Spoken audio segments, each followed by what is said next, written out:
titulares. Comisión aprobó el informe para primer debate de la reforma que plantea un incremento del IVA. Hasta el 29 de enero se mantendrán las altas temperaturas en la sierra. Contraloría y Naciones Unidas trabajan en la lucha contra la corrupción. Túneles conectan a 9 pabellones de la cárcel de Turi, en Cuenca. Policía en servicio activo fue asesinado en su domicilio en Los Ríos.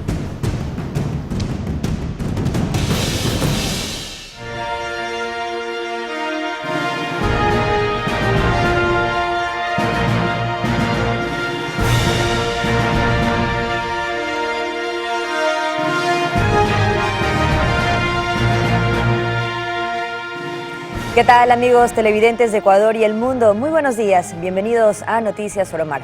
El alcalde de Quito, Pavel Muñoz, confirmó que se retiraron las vallas que rodeaban la Plaza Grande. Pedro, buenos días. Hola, Katy. En contexto del conflicto armado interno del 9 al 24 de enero, la Fuerza Pública realizó 88 operaciones contra grupos terroristas. Muy buenos días. Con este dato iniciamos Noticias Soromar, primera emisión. Con 5 votos a favor y 4 en contra, la Comisión de Desarrollo Económico de la Asamblea Nacional aprobó el informe para el primer debate del proyecto de ley orgánica para enfrentar el conflicto armado interno en el país. La propuesta contempla un aumento temporal del IVA durante 2 años, entre otras medidas para enfrentar la crisis social y económica. La presidenta de la Comisión, Valentina Centeno, mencionó que se tomaron en cuenta 8 de las 10 propuestas recibidas de diferentes bloques. El informe ahora pasará al Pleno de la Asamblea para su respectivo análisis.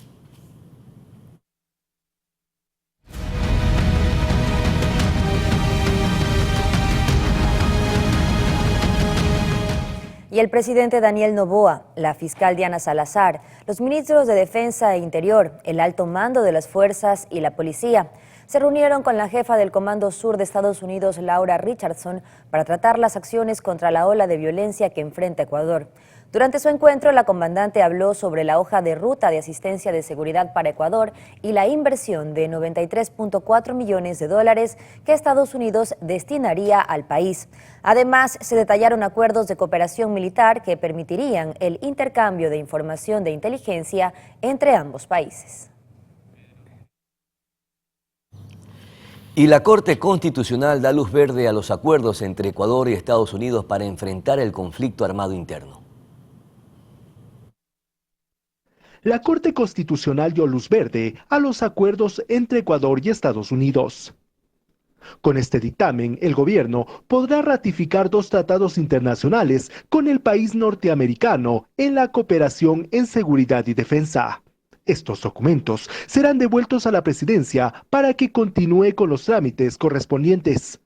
El organismo constitucional indicó que, por ejemplo, el acuerdo relacionado a las actividades marítimas no establece una alianza militar y solo tiene como objetivo la cooperación para enfrentar las actividades marítimas ilícitas relacionadas al tráfico de drogas, inmigrantes, proliferación por armas, de destrucción masiva y pesca ilegal.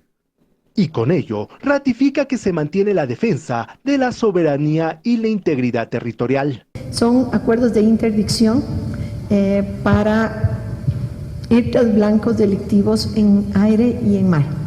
Y esos son los que han pasado por la Corte. ¿Cómo se los va a implementar? Primero sí se los ha hablado. Se los habló dentro de la reunión que ustedes vieron las imágenes. Se les informó, porque ya teníamos conocimiento, que iban a, cuál era el resultado de la Corte. Fue una buena noticia, se congratularon. Y justamente esta semana están la comitiva de 15 personas reuniéndose con cada una de las instituciones y los ministerios que tienen que ver con temas de seguridad en el Ecuador, que tienen que ver con temas de justicia, asamblea, fiscalía, para poder empezar a implementar los acuerdos. Además, la Corte Constitucional señaló que el acuerdo regula procedimientos que están relacionados con el ejercicio de derechos constitucionales que pueden aplicarse más allá del mar territorial. Señalar también que con el acuerdo, según el texto, el trabajo del personal militar norteamericano tendrá una presencia temporal en el país y su labor estará enfocada en entrenamiento y ejercicios militares, acciones humanitarias y cooperación en seguridad. En Quito, Juan Correa Rodríguez, Noticias Soromar. El ministro de Economía, Juan Carlos Vega, señaló que encontraron a la UAFE con pocas capacidades técnicas y tecnológicas. El funcionario aseguró que el gobierno del presidente Daniel Noboa va a reestructurarla. Porque la UAFE con pocas capacidades técnicas, con poca tecnología, solamente con oficina en Quito. Entonces, la UAFE va a ser una entidad fuerte y es fundamental en estos momentos para identificar, para investigar y para desmantelar las operaciones de lavado de activos y de crimen organizado. Fausto Guerrero, gerente del Hospital Carlos Andrade Marín, renunció por motivos de seguridad. Su decisión la informó en un memorando enviado a Eduardo Peña, presidente del Consejo Directivo del IES, el pasado 20 de enero. Tras 9 días en el cargo, Fausto Guerrero renunció a la gerencia del Hospital de Especialidades Carlos Andrade Marín en Quito. Su decisión le informó en un memorando enviado a Eduardo Peña, presidente del Consejo Directivo del IES, el pasado 20 de enero. En el documento expuso que en sus pocos días de gestión se encontró con un hospital que necesita una intervención global. Sostuvo que los cambios no solo dependen del gerente, sino de un cambio total del sistema. Guerrero aseguró que el HCAM requiere de un equipo técnico ético que ame a la institución y esté plenamente comprometido, aunque agradeció la confianza puesta en él para desarrollar el cargo. Pero no solo eso, la parte más alarmante de su renuncia hace referencia a, entre comillas, eventos extraños que pusieron en riesgo su vida y su seguridad. Aunque prefirió no dar detalles de lo ocurrido, trascendió que recibió amenazas. Esta no sería la primera vez que la autoridad de un hospital público es amenazado. De su parte, la asambleísta Lucía Jaramillo se refirió al tema en su cuenta X y sostuvo que es hora de erradicar la corrupción por completo. En su publicación calificó como de alarmante que el gerente haya tenido que renunciar por su seguridad y denunció que quienes buscan el cambio sean intimidados.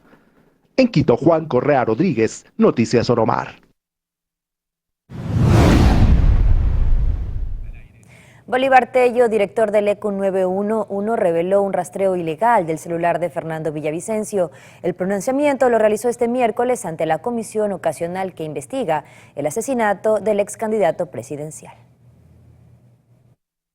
Bolívar Tello, director del ECU 911, reveló un posible mal uso del rastreador de geolocalización por parte de 529 usuarios activos. Esta aplicación se llama Mobile Locator. En su comparecencia ante la comisión ocasional este miércoles, afirmó que sin orden judicial se hacían seguimiento de algunos teléfonos, entre ellos del candidato a la presidencia de la República. Desde el 2023 ya han ingresado pedidos de Fiscalía para que le indiquemos cuáles son los usuarios que han rastreado determinados números, que seguro estoy, dentro de esos números debe estar el número telefónico que pertenecía al celular de Fernando Villavicencio. El titular del 911 aclaró que esa herramienta creada por personal de esta entidad es requerida solo por orden judicial. Los funcionarios que laboran en el ECU son responsables del manejo de dicha aplicación.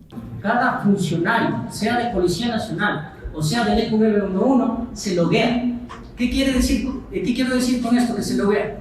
Ingresa su usuario, ingresa su contraseña, es decir, tiene un usuario y una contraseña intransferible. Dijo que para que el personal rastree una llamada debe existir antes un pedido de investigación para proceder a realizar este procedimiento. Los 529 usuarios activos son miembros de la Policía Nacional, los mismos que para acceder a la aplicación deben colocar previamente su respectiva clave. Que la Fiscalía, ya con las investigaciones que tiene que determinar qué funcionario es el que hizo mal uso de Mobile Locator y qué institución hizo mal uso. Adrián Castro, miembro de este ente legislativo, dijo estar asustado, escandalizado y asombrado por lo dicho por el titular del 911. Luego me quedo asombrado porque dice que hay 529 usuarios activos en el sistema. Yo creo que acabada la sesión tenemos que hacer como comisión un pedido de información más amplio para que por escrito se nos indique ¿quiénes son los 529 usuarios activos? Al término de su intervención, el director del ECU 911 afirmó que ha recibido amenazas en su contra. Con el objetivo de plantear los procesos de capacitación en la lucha contra la corrupción, el Contralor General del Estado, Mauricio Torres Maldonado, se reunió con representantes de la Oficina de Naciones Unidas contra la Droga y el Delito. Durante el encuentro se acordó que este último organismo ayudará a la Contraloría en técnicas de investigación contra dicho delito y la actualización del Plan Nacional por la Integridad Pública y Lucha contra la Corrupción para el periodo 2024-2028.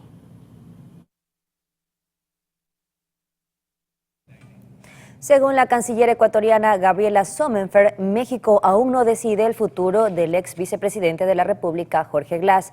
Es decir, no se ha tomado una decisión de otorgar o no el asilo y por ahora se encuentra en calidad de huésped. Glass está en la Embajada de México en Quito desde diciembre del 2023, luego de una orden de la Fiscalía con fines de investigación en el caso Reconstrucción de Manabí.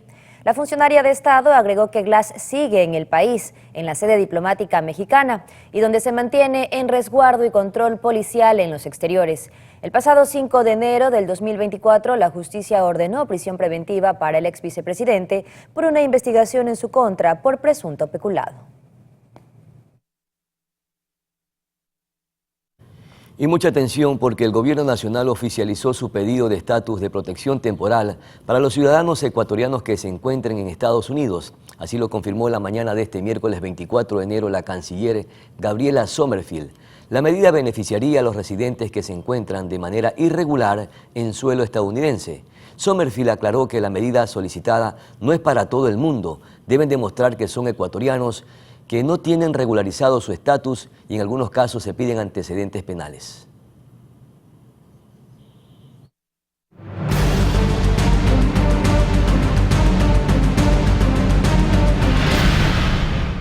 Y en el marco del conflicto armado interno que atraviesa Ecuador, un operativo militar desarrollado en el sector Tripa de Pollo, perteneciente a la provincia de Esmeraldas, dejó a 6 presuntos integrantes de una organización terrorista aprehendidos. Además, el trabajo de las fuerzas del orden logró el decomiso de 5 carabinas artesanales, un revólver y 9 municiones.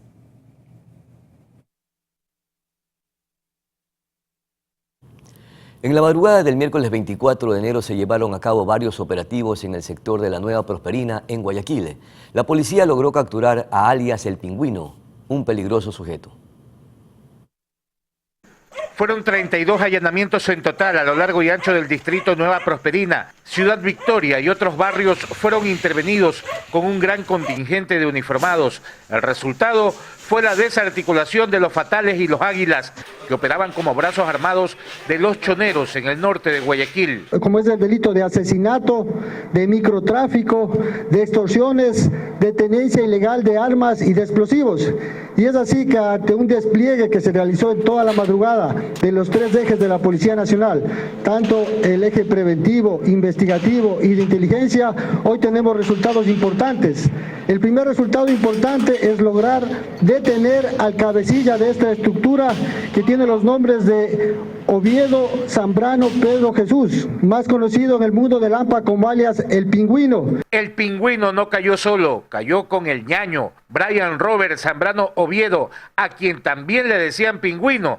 O sea, no es un pingüino, son 2 pingüinos los que lejos del Polo Norte irán a parar a una candente celda para pagar por todas las atrocidades cometidas en Ciudad Victoria y sus alrededores. Son las personas que generaban extorsiones y vacunas en el sector.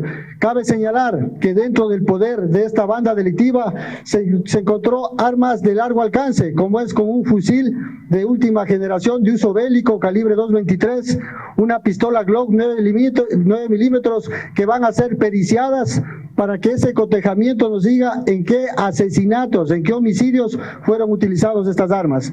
También tenemos una gran cantidad de municiones, son alrededor de 146 municiones, tanto de armas largas como armas cortas. Tenemos 5 motocicletas de dudosa procedencia, muchas de ellas están reportadas como robadas. Tenemos varias sustancias sujetas a fiscalización y un animal exótico. El animal exótico era nada más y nada menos que un loro, un pajarraco con el que los pingüinos sacaban pica y se sentían amos y señores en su sector, porque en medio de una comunidad tan pobre, cualquiera no podría darse el lujo de tener un loro de mascota. Con la captura de alias El Pingüino se espera la desarticulación definitiva de las organizaciones criminales en Nueva Prosperina y así reducir el índice de violencia a cero. Cristian Arias, Noticias Oromar. Pedro y amigos televidentes, es momento de una pausa comercial. Ya regresamos con más información. Y estaremos conversando con Virgilio Hernández, parlamentario andino, sobre la instrumentación de varios proyectos de ley que en la Asamblea Nacional se están tramitando y se están aprobando precisamente para combatir esta lucha contra el crimen transnacional. Ya regresamos de inmediato.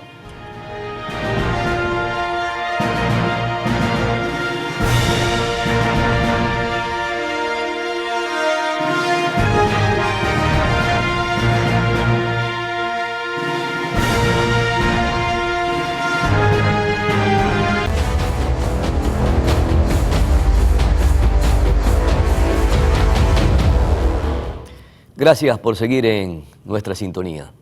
La Corte Constitucional negó el pedido de recusación en contra de 2 juezas del tribunal que evalúa la demanda de Paola Roldán para que la eutanasia sea despenalizada en Ecuador. Ahora el proceso puede seguir adelante. La demanda de Paola Roldán para que se despenalice la eutanasia en Ecuador y el Estado le garantice una muerte digna podrá continuar el proceso de evaluación en la Corte Constitucional. Esto una vez que el organismo negó el pedido de recusación interpuesto por 2 representantes de una organización identificada como Provida en contra de 2 de las juezas del tribunal que debe evaluar la demanda de Paola Roldán, quien padece de esclerosis lateral amiotrófica. La impugnación fue presentada el 11 de enero y se basa en una supuesta cercanía de las juezas constitucionales Carla Andrade y Daniela Salazar con el abogado Farid Simon, quien patrocina a Paola Roldán. La Corte desestimó las fotografías que fueron presentadas como pruebas, ya que en las imágenes aparecían otras personas, pues habían sido tomadas durante una reunión en una universidad. En sus redes sociales, Paola Roldán cuestionó que se hagan llamar Provida y señaló que es necesario más compasión, más empatía y más capacidad de soltar nuestras ideas para amar al prójimo. El caso tomó relevancia desde agosto de 2023, cuando Paola Roldán presentó una acción de inconstitucionalidad contra el artículo 144 del Código Penal ecuatoriano, que condena a la persona que mate a otra con penas de 10 a 13 años de cárcel. Y ahora, una vez negada la recusación, el proceso debe seguir para la elaboración de la sentencia y posterior votación del Pleno de la Corte Constitucional sobre la despenalización o no de la eutanasia en Ecuador. Tania Loor, Noticias Oromar. Cambiamos de tema. Según el Instituto Nacional de Estadísticas y Censos, la tasa de desempleo en 2023 cerró en 3,4%, mientras que la tasa de empleo adecuado cerró en diciembre de 2023 en 35,9%.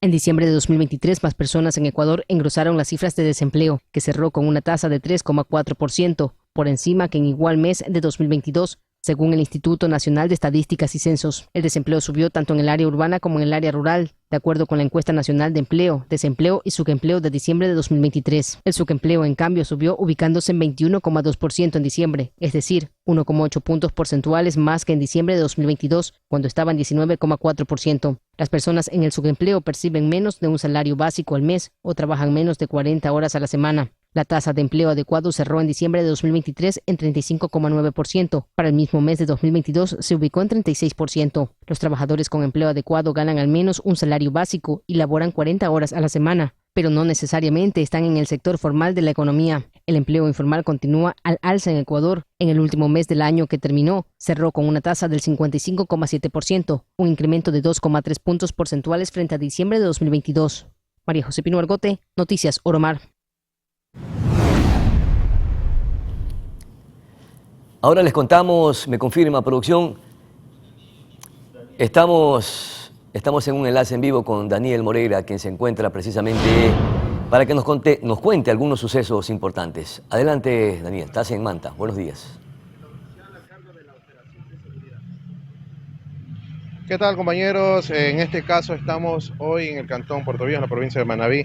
Justamente vemos a los militares dando resguardo a los alumnos que ya se están dando cita a las clases presenciales, a las instituciones educativas aquí de este cantón, podemos observar que andan en caballos, andan a pies, pero esto vamos a hablar con el mayor encargado de este operativo. Mayor, muy buenos días. Cuéntenos un poco el trabajo que está realizando las fuerzas terrestres de las Fuerzas Armadas. Muy buenos días, ¿cómo están? Un saludo a toda la población ecuatoriana. Sí, como parte de nuestras misiones, nosotros hemos visto la necesidad de brindar la seguridad en este retorno a la presencialidad en las diferentes instituciones educativas aquí en el Cantón Portoviejo, ya que, como es conocimiento público, la semaforización en el cantón al momento es semaforización alta, entonces creemos que es lo más conveniente que la población se sienta segura, que sus hijos puedan venir bajo estas medidas de seguridad. Tranquilos a recibir clases ya a la presencialidad, como quiera. Sí, claro, esa es la idea, que se sientan resguardados por Fuerzas Armadas. Nosotros estamos comprometidos con la seguridad en todos los niveles, entonces estaremos realizando este tipo de acciones y operaciones de seguridad en estas instituciones. ¿Si vieron necesario salir con las tropas terrestres, caballos, canes? Sí, nosotros como unidad mecanizada acá en la Brigada 3 Manabí, aparte de nuestros vehículos blindados mecanizados, disponemos de nuestro ganado caballar y canes, entonces hacemos presencia también con nuestros medios para brindar la seguridad que todos y todas merecen. ¿Han tenido buena acogida con las personas, con los ciudadanos que han venido a dejar a sus niños a la escuela, le han tomado fotos? Vemos que están alegres, incluso los aplauden por este gesto. Ese es justamente el sentimiento de las personas, de todo nuestro pueblo, que se sientan confiados que nosotros estamos aquí para brindar la seguridad que todos necesitan. Mayor, en el índice de alto riesgo de seguridad que está atravesando la provincia de Manabí y Manta, ¿cómo ustedes van a trabajar en estos operativos en las horas nocturnas? Y pronto se avecina un feriado de carnaval, que es un feriado corto pero bien intenso. Sí, estamos nosotros realizando la planificación de nuestras operaciones militares. Justamente en estas áreas, en estos cantones donde la semaforización es alta, mantenemos nuestras medidas, nuestras operaciones de control del toque de queda en los horarios estipulados y estamos avisorando también realizar planificaciones durante el feriado que se aproxima. Listo, muchas gracias, mayor del ejército. Vamos a ver si el camarógrafo me acompaña un poco para que vean los ciudadanos cómo están resguardando las unidades educativas, tanto los militares como los canes y los caballitos aquí. Compañeros, con esta información nosotros volvemos a Estudios Centrales. Siguen en sintonía de Oromar Televisión. Cabe recalcar que nos pueden seguir en todas nuestras cuentas digitales como Oromar TV, nuestra página web www.oromar Televisión. Clotario, volvemos a estudio contigo con más información. Gracias, Daniel. Importante el reporte. Continuamos con más información. El Ministerio de Transporte y Obras Públicas informó el cierre de un carril en el puente de la Unidad Nacional, tramo Durán-Guayaquil, desde las 8 hasta las 16 horas de este jueves. La cartera de Estado precisó que aquello se debe a trabajos de premarcado y pintura en dicha estructura. Agentes de la Comisión de Tránsito del Ecuador controlarán la movilidad en la zona.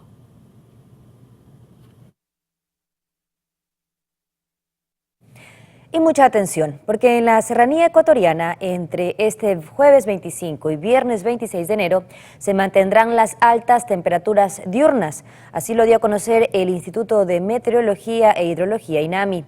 El organismo recomendó a la ciudadanía tomar precauciones, dado que podrían darse posibles afectaciones a la piel. Además, este evento en el día puede afectar negativamente los rendimientos de algunos cultivos. Tomar precauciones.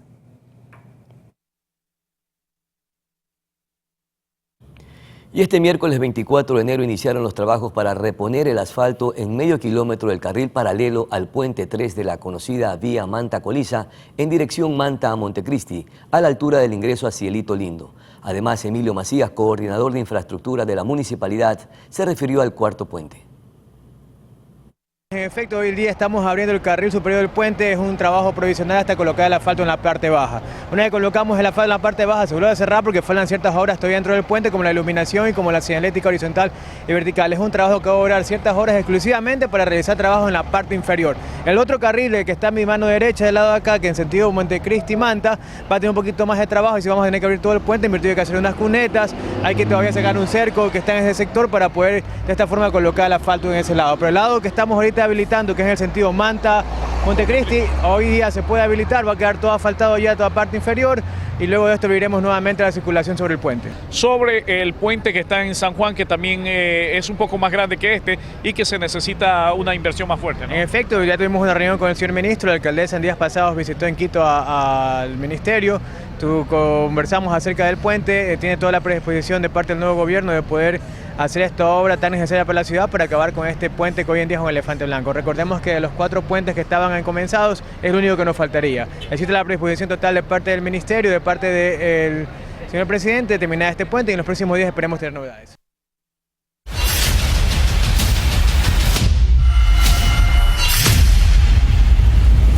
Avanzamos con otros temas y les contamos que la existencia de túneles en la cárcel de Turi, en Cuenca, ha generado preocupación. Sin embargo, estos fueron levantados en 2014 como parte del centro penitenciario de máxima seguridad y, según versión de los militares, no han sido usados por los reos para salir de prisión. Mucho se ha especulado a raíz del hallazgo de túneles en el centro de privación de libertad de Turi en la ciudad de Cuenca, que según información oficial no fueron construidos por los presos. Son ductos bastante grandes que permiten la circulación de la tubería de aguas hervidas, de agua lluvia, el sistema de cableado eléctrico y algunos botones de mando y control sobre algunos sistemas eléctricos del centro de privación, de toda la infraestructura. Entonces no es de admirarse porque no han sido túneles y no se visualizan túneles que hayan sido construidos o fabricados artesanalmente por los PPL con intenciones de evadir o escapar del centro de privación. Están allí desde el año 2014, cuando fue construida la cárcel que se supone es de máxima seguridad, sobre un terreno de 13,7 hectáreas. Por los grafitis es evidente que los reos tenían acceso a estos ductos, pero al punto de presumir que servían como salida para los reos, el coronel de las Fuerzas Armadas asegura que no. Se ha podido evidenciar que en los accesos a estos ductos y en el tope final tiene puertas blindadas, totalmente reforzadas, que no hay síntomas de que hayan sido violentadas. Sin embargo, se puede asegurar que es el lugar perfecto para esconder sustancias sujetas a fiscalización, celulares y armas. Sino, ¿cómo se explica que internos aparezcan fuertemente armados en los altos del centro penitenciario cuando el control es de ellos? Usted debe conocer que parte de la infraestructura robusta del centro de privación es confeccionada con ladrillos y con bloque. Y usted conoce que los bloques tienen por dentro un espacio vacío justamente para alivianar las construcciones. Entonces, cada bloque en las paredes constituiría un escondite. Mientras dure el estado de excepción, las fuerzas del orden, conjuntamente con Policía Nacional, permanecerán en el sitio y continuarán las intervenciones. Si el Ejecutivo mediante decreto considera su permanencia por más tiempo, vía telemática se asegura estar al servicio del pueblo. Y las Fuerzas Armadas y la Policía Nacional realizaron un registro en el pabellón de mujeres del Centro de Privación de Libertad Napo 1. Dicha intervención dejó como resultado el decomiso de computadoras, teléfonos, armas cortopunzantes, parlantes, sustancias sujetas a fiscalización, un cuaderno con información de presuntas extorsiones a PPLs, entre otros elementos. Todo el material fue puesto en cadena de custodia por parte de los uniformados.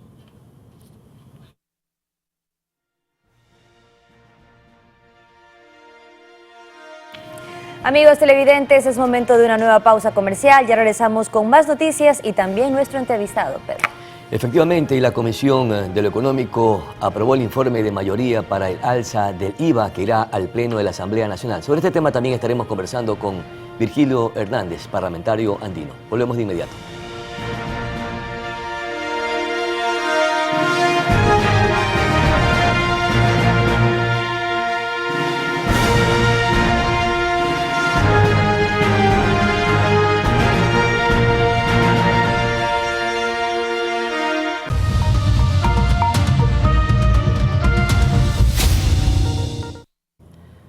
Estamos de vuelta, gracias por seguir con Noticias Oromara.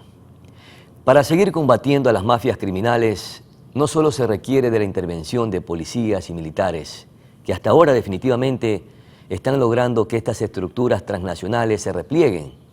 A esto le sumamos el apoyo que le están brindando los Estados Unidos a través de esta cooperación internacional. Sin embargo, para combatir a la delincuencia organizada, que está enquistada en varios estamentos del Estado, hay que aprobar y reformar leyes en la Asamblea Nacional. Algunas de ellas se están tramitando, otras se están debatiendo, pero lo importante es que la Asamblea también tiene que instrumentar estos marcos legales para, de ese ámbito, combatir la narcodelincuencia. Para este tema, precisamente, nos acompaña Virgilio Hernández, parlamentario andino y analista político. Muchas gracias, Virgilio, por atender esta conversación.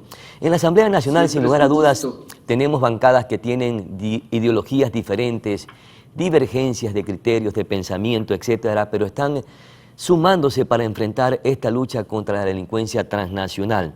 ¿Por qué se esperó 2 años para aprobar, para instrumentar, para debatir leyes que son sumamente importantes para enfrentar a estas estructuras criminales? Bienvenido, Virgilio. Muy buenos días, Pedro. No sé si ustedes me escuchan bien. Yo no he perfectamente bien, Virgilio. Adelante, lo escuchamos. El país le escucha. Porque yo no he podido escucharle, le digo, porque en cambio, cuando le escucho a usted, le escucho en recortado. Sin embargo, creo que puedo responder la inquietud que me realizó. Mire, lo que se está demostrando precisamente en estos días solo evidencia que lo que nosotros decíamos es absolutamente cierto. No hace falta reformar las leyes para poder combatir a la delincuencia común y al crimen organizado. Eso es evidente. Y precisamente lo que ahora se demuestra es que teníamos un gobierno, yo diría los 2 últimos gobiernos, tanto el de Lenín Moreno como el de Guillermo Lasso, que desbarataron la institucionalidad y con eso también facilitaron la entrada de estos grupos del crimen organizado transnacional, porque pensaron que en el Ecuador, al haberse destruido el Ministerio del Interior, el Ministerio de Justicia, el Ministerio de Seguridad Interna y Externa, el Ministerio Coordinador de Seguridad Interna y Externa, al haber acabado con los mecanismos de seguridad penitenciaria, el Ecuador era una tierra propicia para poder hacer grandes negocios, además de otro factor importante que hay que tener en cuenta, que este es un país dolarizado y por lo tanto permite que se laven cantidades importantes de dinero. No olvide usted este estudio de la CELAC, que dice que si en el 2021 se lavaron 1.200 millones, en el 2022 se lavaron 3.500 millones. Y hay por ahí un señor al que le creo poco, pero fue ex comandante general de la policía, fue ministro del Interior, que dice que la suma de dinero que se lava en la economía del Ecuador es incluso de 10.000 millones de dólares, lo que significaría más o menos el 10% del PIB. Esos elementos, o esto se generó precisamente por la destrucción de la institucionalidad, por la falta de fortalecimiento de la UAFE, por la falta de un plan, por la falta de voluntad política para combatir al crimen organizado. ¿Por qué había esa falta de voluntad política? Uno puede tener como hipótesis que había vínculos entre las personas más cercanas, más allegadas al círculo presidencial, cuñados, ¿sí? Pero también podría pensar, cuando se mira que estos delitos tienen una connotación en la economía y en las finanzas, se podría decir, no combatían, no tenían la voluntad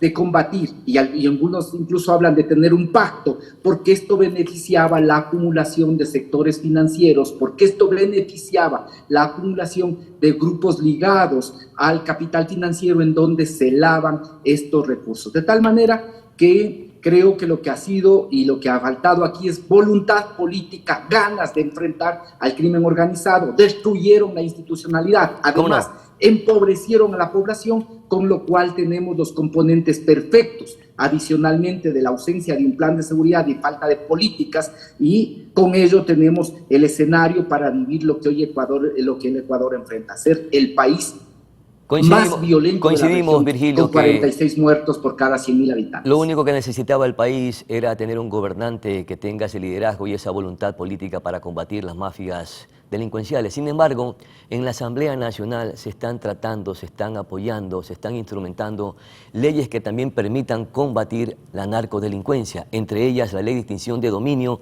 y la ley de extradición, que son también fundamentales para sumarse al combate de la delincuencia. Por eso es que esta Asamblea Nacional también está proponiendo nuevos marcos legales o reformas que permitan fortalecer el trabajo que está haciendo a través del liderazgo el presidente de los ecuatorianos, Daniel Noboa.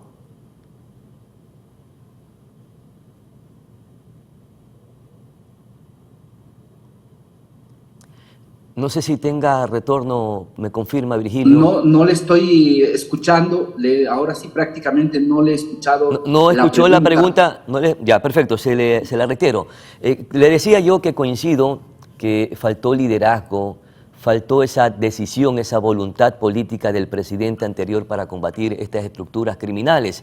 Si me está escuchando, Virgilio, para continuar con la pregunta. En todo caso, la Asamblea Nacional también está instrumentando, está reformando nuevas leyes o marcos legales que permitan combatir la narcodelincuencia o estas estructuras criminales, como por ejemplo la ley de extinción de dominio y la ley de extradición, que son necesarias e importantes porque se necesita también desde otro escenario como la Asamblea Nacional reforzar ese trabajo importante que está haciendo a través del liderazgo el presidente de los ecuatorianos, Daniel Noboa.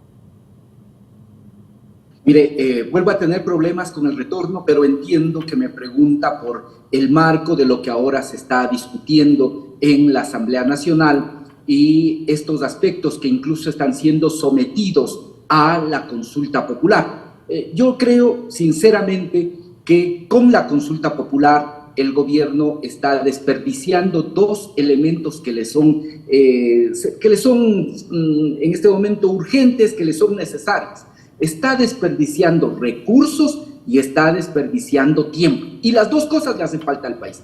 Una consulta popular que va a costar 60 millones para preguntarle al Ecuador si quieren que reformemos el Código Penal. Eso es absurdo. ¿Por qué el presidente de la República no lo hizo el 1 de enero, pero lo puede hacer ahora, el 1 de febrero? Es decir, estas son las reformas que quiero que haga la Asamblea. Entonces, ¿por qué la Asamblea Nacional no toma el liderazgo y hace esas reformas? ¿Y por qué no lo hizo en los 2 años anteriores? Sino que hay que esperar que un presidente venga, impulse, presione o lidere estos procesos a través de una consulta popular. Hay que, mire, de lo que conozco de la Comisión de Justicia, la Comisión de Justicia incluso oficialmente a través de sus autoridades le dijo al presidente Daniel Noboa que tiene prácticamente listo, que está discutiendo ya un paquete de reformas que creo que hacen una síntesis de 47 reformas al Código Penal, en el que se topan todos y cada uno de los temas de la consulta popular, propuesta de la legisladora, me parece que Patricia Mendoza, de la Revolución Ciudadana. De tal manera que si no se quisiera básicamente buscar legitimar con objetivos electorales, creo yo, ahí que me parece que el presidente Daniel Noboa no está pensando como primer mandatario, sino como futuro candidato, ¿sí? Lo que haría es enviar ese paquete de proyectos para conocer cuál es su criterio, porque la Asamblea ya está tramitando eso y él lo ha dicho, que máximo hasta el mes de marzo tendrá un paquete de reformas al Código Orgánico Integral Penal, a lo que tiene que ver con la ley de movilidad y otros cuerpos legales. Pero le vuelvo a repetir, el problema no es legal, el problema no es falta de leyes, el problema es falta de voluntad política. Sí, pero también se necesitan reforzar leyes que sean más rigurosas, Virgilio. ¿Usted cree que el presidente de la República está liderando este combate a las estructuras criminales solamente por un capital político para las próximas elecciones? No, mire, cualquier presidente de la República en este momento tenía que enfrentar precisamente problemas que eran absolutamente urgentes. El problema de la inseguridad del Ecuador es el problema central. Si un presidente, como lo hizo el anterior, no enfrenta ese problema, indudablemente no está mirando, no está considerando los problemas del pueblo ecuatoriano. Al presidente de la República le tocaba, estaba obligado a poder ya tener que enfrentar el tema de inseguridad. Por eso, nosotros con absoluta coherencia hemos apoyado esa lucha contra el crimen organizado, contra la delincuencia. Hemos apoyado incluso esta declaratoria de guerra interna contra estos grupos delincuenciales que efectivamente pertenecen o están vinculados a organizaciones criminales transnacionales. Esa es una parte del problema. Hay que fortalecer otros elementos que son claves. Es fundamental fortalecer la UAFE, es importante fortalecer la inteligencia, porque aquí, y está bien que se lo haga, se está buscando básicamente a los delincuentes que operan en los territorios, pero hay otros que son los que favorecen este negocio, son otros los que se benefician, hay otros que no caminan por las calles de los barrios populares de nuestro país, sino por los elegantes pasillos del sistema financiero nacional, y esos que son los que lavan los recursos, los que se benefician de las economías ilegales, narcotráfico, minería ilegal, trata de personas, también tienen que ser buscados, también tienen que ser detenidos y tienen que ser procesados, de tal forma que esta tiene que convertirse en una política de Estado para poder tener resultados en el mediano y largo plazo. Ahora, el país está viviendo varias crisis, entre ellas también la económica, más de la inseguridad que estamos atravesando los ecuatorianos. Es por eso que la Comisión de Desarrollo Económico aprobó el informe de mayoría para el alza del IVA en 15% de manera temporal y 13% de manera permanente. Esto va a fortalecer el trabajo que está realizando el Gobierno Nacional para el combate contra las luchas contra las mafias delincuenciales, pero también es necesario reforzar el tema económico para cubrir ese hueco fiscal, ese déficit fiscal que también nos ha agobiado con esa crisis económica. ¿Cree que el camino es este para conseguir recursos, para financiar esta guerra y para sustentar ciertos aspectos económicos que vive el país?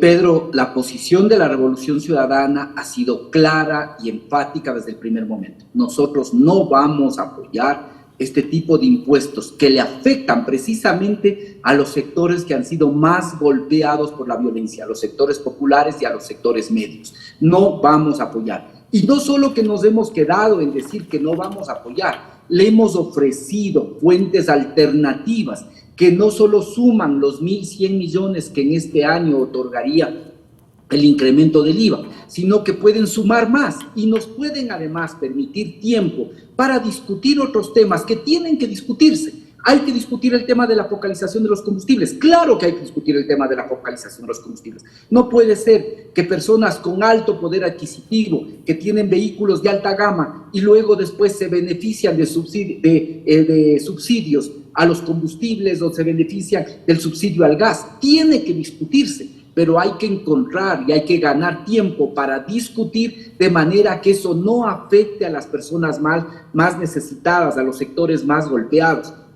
De igual manera, se ha hablado de propuestas como, por ejemplo, tener un IVA mixto, que llaman, ¿sí? Es decir, que haya ciertos productos suntuarios, productos que consumen personas que tienen más recursos. Un IVA diferenciado. Con un IVA diferente, que podría tenerse un IVA más alto. Bueno, son temas que es posible discutirlos, pero se requiere hacerlo de tal manera que eso no afecte a la gran mayoría de ecuatorianos y ecuatorianas. Nuestra posición con el gobierno ha sido de apoyar todo lo que sea beneficioso para el país, pero también tenemos la responsabilidad que nos dio el 48% de las personas que votaron por nosotros de velar por los intereses de la mayor parte de ecuatorianos y del país. Y en este momento, en estas circunstancias, con la situación económica que vivimos, con una población que según la CEPAL casi se acerca a la mitad de la población en condiciones de pobreza y pobreza extrema, un incremento del IVA es perjudicial. Y además se nos habla de que es temporal. Nada es temporal por 3 años. Pues.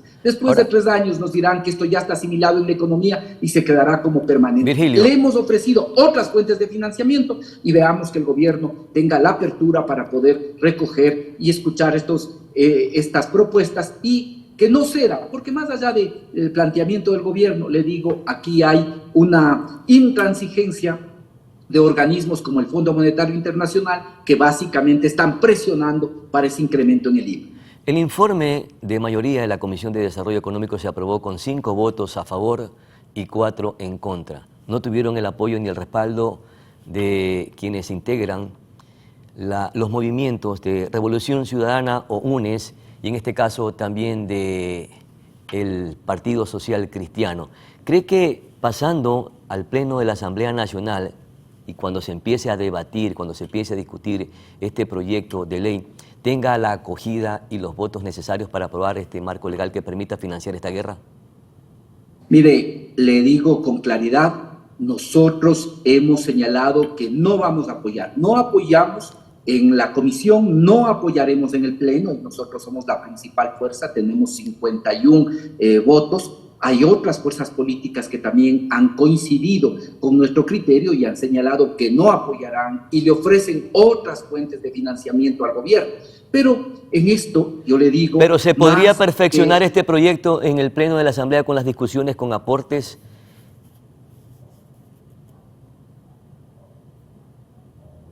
Virgilio, ¿sí me escuchó? No le escucho, lamentablemente. Le decía no tengo que buen retorno. Probablemente no se cuente con el apoyo ni el respaldo del Partido Social Cristiano en el pleno de la Asamblea Nacional, ni tampoco del grupo o de la bancada correísta, pero se podrían hacer reformas, modificaciones o moldear este proyecto con los aportes que han realizado algunas bancadas para darle cuerpo y de esta manera apoyar el financiamiento de la guerra y también sustentar el hueco fiscal o el déficit que atraviesa el país, el déficit económico. Eso es lo que esperamos, que el gobierno tenga la apertura y sobre todo el compromiso para ver que en este momento no se le puede imponer, como el propio gobierno decía, como el propio presidente decía 24 horas antes de enviar el proyecto, no se le puede ahogar al pueblo con más impuestos, no se le puede. Y por lo tanto, que acojan las otras propuestas, la elevación y la de un aporte extraordinario a la banca, que desde hasta en el año 2020, que todo el país estaba sumido en una profunda crisis, ellos ganaron 500 millones. El año anterior, las ganancias de la banca, la ganancia neta, se acercó a los 800 millones, 780 millones fue la ganancia neta de la banca, la ganancia neta. No estamos hablando de la ganancia bruta, no, esta superó los 1.200 millones.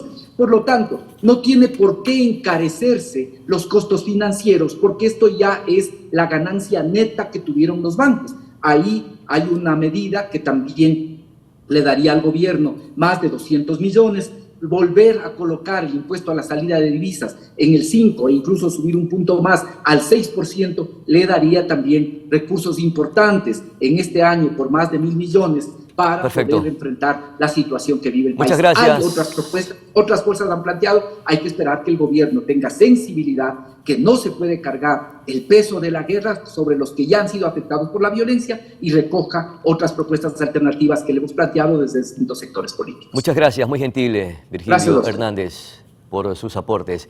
También hay otro aspecto que también se puede incorporar y es lo que se está solicitando, la extensión del cierre del ITT para seguir produciendo petróleo que permita recaudar más ingresos para el país y enfrentar no solamente la guerra, sino también el déficit fiscal que atraviesa el país. A nuestra pausa publicitaria retornamos de inmediato.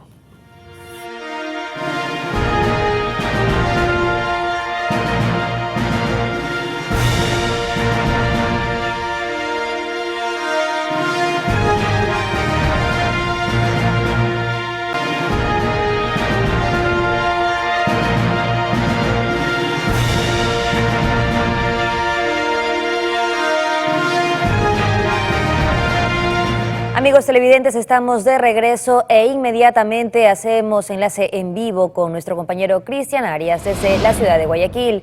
Buenos días, bienvenido Cristian. Buenos días, Katy, 7 de la mañana, 58 minutos. Estamos justamente en la calle 26 y Chambers, aquí en horas de la noche. Ayer se produjo un siniestro, al parecer una mala maniobra, una falla humana, ocasionó que un bus se diera retro y se estrellara contra el poste que sostiene los cables de telecomunicaciones. Esto ha dejado pues sin el servicio de internet algunas casas, pero lo más grave, si podemos revisar el video y si la producción puede rodar las imágenes, es el problema que casi por poco ocasiona una desgracia, una tragedia, justamente cuando una señora estaba con su vehículo detrás, estaba esperando guardar el carro en un garaje que queda al frente y en ese momento el bus rodó, se estrelló contra el poste y esto ocasionó que ella por poco, la niña, sufriera un atropello. ¿Cómo vivió esos minutos, señora? Buenos días. Amigo, buenos días. Fueron momentos de sumo estrés. ya que mi hija mayor iba a subir. Ella ya no alcanza a subir porque el bus venía a velocidad. Yo nomás sentía el impacto y busqué a mi niña, la vi que estaba bien, pero hasta eso ya el conductor se había dado a la fuga. ¿Usted sufrió el impacto dentro de su auto? Sí, estaba dentro del vehículo. No le pasó nada, felizmente. Felizmente no nos pasó nada, mis niñas están bien. No hubo tiempo de atrapar al conductor que se huyó. No hubo tiempo de atrapar al señor, el señor salió corriendo. Ahora, usted ha tomado contacto con la propietaria del bus, ¿qué le ha dicho? Claro, el día de la noche se la contactó. Lo que alcanzó a decir es que se lleven el bus retenido, que eso era lo que le convenía a ella. Y nadie vino a hacerse cargo. ¿No ha ofrecido hacerse responsable